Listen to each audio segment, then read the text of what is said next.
Iya. Utang apaan bangsa kita kepada Palestina? Utang apaan, Bang? Sabar. Lu jangan ngaco. Iya, Anda sendiri. utang, nggak ada Di utang. Indonesia ini cuman Anda yang tidak Gue ngaco. kasih tahu ya, biar lo tahu. Ada hoax yang bilang katanya Palestina negara pertama yang ngakui kemerdekaan Indonesia. Itu Bukan, hoax. Karena itu betul. 1945 Indonesia merdeka, belum ada negara Palestina, belum ada bangsa Palestina. Itu hoax. Semangat betul dengan salahnya ya.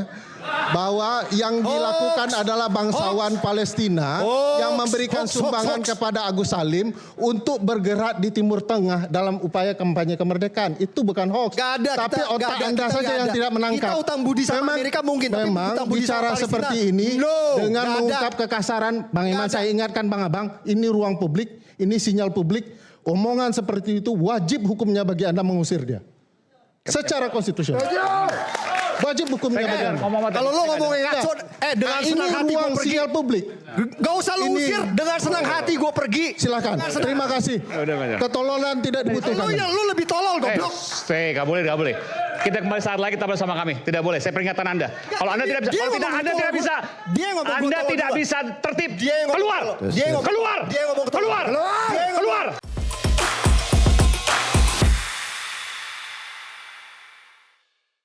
Permadi Arya alias Abu Janda diusir dari forum diskusi rakyat bersuara yang dipandu oleh Aiman Wicaksono. Peristiwa itu sungguh memalukan. Sebelum diusir, Abu Janda sempat memaki-maki lawan bicaranya. Dalam diskusi tersebut, Abu Janda terlibat perdebatan sengit dengan pakar hukum tata negara Ferry Amsari dan peneliti senior Ikrar Nusa Bakti. Topik yang dibahas sebenarnya cukup serius, mulai dari peran Amerika Serikat dalam sejarah kemerdekaan Indonesia, dinamika geopolitik perang dingin, hingga posisi Indonesia dalam konflik global dan relasi historis dengan Palestina. Ini adalah tema yang seharusnya membuka ruang diskusi berbasis data dan analisis, bukan adu emosi. Namun, yang kemudian lebih menonjol justru ketegangan personal. Cara Abu Janda merespon pandangan berbeda terlihat lebih reaktif dan emosional. Ia beberapa kali memotong pembicaraan, menggunakan nada tinggi dan mengeluarkan ungkapan yang tidak pantas untuk ukuran diskusi publik. Jika kita melihat substansi awal perdebatan, sebenarnya Abu Janda mengangkat satu argumen yang bisa saja didiskusikan secara sehat, yaitu tentang peran Amerika Serikat dalam mendorong Belanda mengakui kedaulatan Indonesia. Ini bukan argumen yang aneh dalam kajian sejarah. Banyak literatur membahas bagaimana tekanan geopolitik Amerika dalam konteks perang dingin memang berpengaruh terhadap dinamika internasional saat itu. Tetapi dalam diskusi intelektual, kekuatan argumen tidak hanya ditentukan oleh isi, tetapi juga oleh cara penyampaian. Ketika argumen disampaikan dengan nada emosi dan disertai serangan personal, maka bobot intelektualnya justru rendah.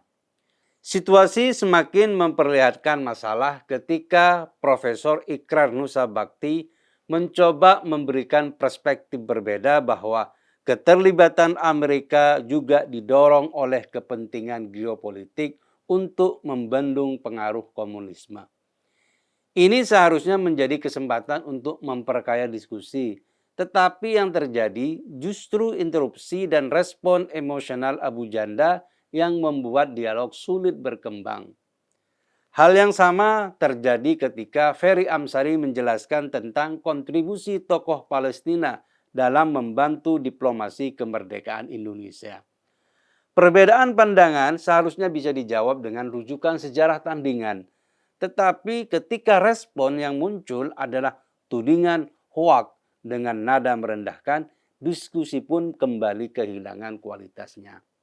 Akhirnya, ketika situasi semakin tidak terkendali, Aiman sebagai pemandu acara mengambil keputusan untuk meminta Abu Janda keluar dari forum.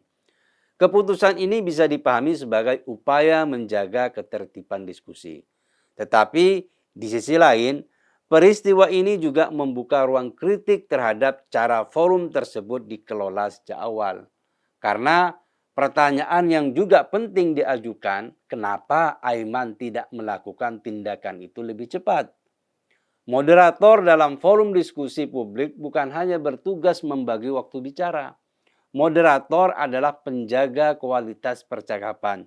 Ia harus mampu membaca arah diskusi, mendeteksi potensi konflik sejak awal, dan mengambil tindakan pencegahan sebelum situasi menjadi gaduh. Dalam kasus ini, Aiman memang akhirnya bertindak. Tetapi publik juga berhak mempertanyakan, apakah respon tersebut datang terlalu lambat? Karena tanda-tanda ketegangan sebenarnya sudah terlihat sejak awal ketika interupsi mulai terjadi dan nada bicara mulai meninggi. Aiman harusnya memberikan teguran keras kepada Abu Janda saat memotong pembicaraan orang lain. Itu tindakan tidak etis. Tetapi Aiman terlihat diam dan membiarkan seolah menunggu munculnya kegaduhan. Seorang moderator yang kuat biasanya tidak menunggu ledakan terjadi. Ia memotong sumbu sebelum api membesar. Teguran awal yang tegas, pengaturan giliran bicara yang disiplin, dan pembatasan interupsi seharusnya bisa mencegah diskusi berubah menjadi konflik terbuka. Disinilah kritik terhadap program debat kusir di ruang publik menjadi penting dilakukan. Bukan untuk menyalahkan satu pihak, tetapi untuk mendorong perbaikan standar diskusi publik. Karena ruang publik bukan hanya ruang hiburan, ia juga ruang pembelajaran sosial tentang bagaimana orang berbeda pendapat. Jika yang sering terlihat justru narasumber saling ngotot dan saling menyerang, maka yang dipelajari publik bukan cara berpikir, tetapi cara bertengkar. Reaksi masyarakat di media sosial juga memperlihatkan kegelisahan yang sama. Akun @bungritweet misalnya menilai perdebatan tersebut sebagai sesuatu yang memalukan dan bahkan menyebutnya sebagai pelecehan terhadap tradisi akademik berbasis kajian. Ini kritik yang sebenarnya menyentuh inti persoalan. Publik ingin diskusi televisi menjadi ruang pertukaran ilmu, bukan panggung emosi. Komentar itu kemudian dibalas oleh akun @iwanpiliang7 yang berpendapat bahwa figur seperti Abu Janda tidak layak dihadirkan dalam forum seperti itu. Dan televisi seharusnya bisa dikenai sanksi jika menghadirkan narasumber yang tidak menjaga kualitas diskusi. Terlepas dari kerasnya ungkapan tersebut, pesan yang bisa ditangkap jelas. Ada tuntutan agar media lebih bertanggung jawab terhadap kualitas narasumbernya. Sementara akun @kangdede78 mengingatkan bahwa peristiwa seperti ini bukan hal baru dalam televisi Indonesia. Ia menyinggung kasus lama seperti insiden Munarman yang menyiram teh panas kepada Tamrin Amal Tomagola, adu maki antara Ruhut Sitompul dan Hotman Paris Hutapea, hingga hampir terjadinya baku hantam antara Egy Sujana dan Guntur Romli. Artinya, ada pola lama yang terus berulang, debat televisi yang berubah menjadi konflik personal, dan itu menjadi tontonan kelas rendah yang terus dibiarkan. Ini menunjukkan bahwa masalahnya bukan sekedar personal narasumber, tetapi ada pola lama dalam acara televisi dan medsos kita yang belum sepenuhnya diperbaiki, kecenderungan membiarkan tensi tinggi karena dianggap menarik bagi penonton. Kalau ini benar menjadi bagian dari logika produksi acara, maka ini patut dikritik. Karena diskusi publik seharusnya tidak dikorbankan demi sensasi. Rating mungkin naik karena konflik, tetapi kepercayaan publik justru bisa turun karena kualitas. Disinilah tanggung jawab program seperti Rakyat Bersuara menjadi penting. Jika ingin dihormati sebagai forum diskusi serius, maka standar pengelolaannya harus lebih tinggi daripada sekedar acara debat biasa. Pemilihan narasumber harus mempertimbangkan kapasitas dialog. Moderator harus diberi ruang untuk bertindak tegas sejak awal. Dan produser harus berani memprioritaskan kualitas diskusi daripada potensi viralitas konflik. Peran Komisi Penyiaran Indonesia juga harus terlihat. KPI seharusnya juga harus melihat kualitas diskusi di ruang penyiaran.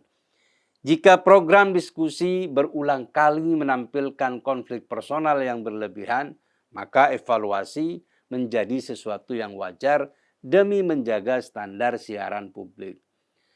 Pada akhirnya, peristiwa Abu Janda di Rakyat Bersuara ini harus dilihat sebagai pelajaran bersama. Bagi narasumber, ini pengingat bahwa tampil di ruang publik bukan hanya soal kebenaran berbicara, tetapi juga kemampuan mengendalikan diri. Bagi moderator, ini pengingat bahwa ketegasan harus hadir sejak awal, bukan setelah situasi memanas. Bagi program televisi, ini pengingat bahwa reputasi dibangun dari kualitas, bukan dari kegaduhan. Dan bagi kita semua, ini pengingat sederhana bahwa diskusi publik seharusnya menjadi tempat orang belajar bagaimana berbeda pendapat secara dewasa. Karena pada akhirnya orang mungkin lupa detail argumen yang diperdebatkan. Tetapi publik tidak pernah lupa siapa yang mampu menjaga sikap dan siapa yang kehilangan kendali ketika perbedaan pendapat terjadi di depan mata banyak orang.